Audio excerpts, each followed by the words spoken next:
గోప్రవేశానికి పిలిచాము సార్ని, తేజ గారిని, మా గురువు గారిని పిలిచాము. చాలా బాగుంది. వచ్చారు మేడం. వచ్చారు, అవన్నీ చూసి ఏయ్ ఈ రూమ్ నాదే అని అన్నారు మేడం. ఎందుకంటే అప్పుడు నాకు వచ్చిన జయం మూవీకి వచ్చిన షీల్డ్స్ అవన్నీ ఆ రూమ్లోని తేజ గారి ఫోటో నేను పెట్టాను మేడం.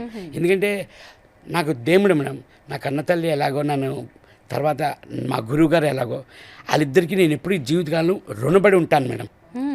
నేను అలాగా ఫొటోస్, నా షీల్డ్స్ అన్నీ అక్కడ పెట్టాను మేడం. ఈ రూమ్ నాదే అని అన్నారు మేడం. 100% మీదే సార్, ఎప్పుడు కావాలంటే మీరు అప్పుడు రావచ్చు, ఎప్పుడైనా మీరు రూమ్లో ఉండొచ్చు అని నేను అలా చెప్పడం అయింది మేడం. మరి ఇప్పుడు ఆ రూమ్ అలాగే ఉందా, ఖాళీగా ఉంచేసారా?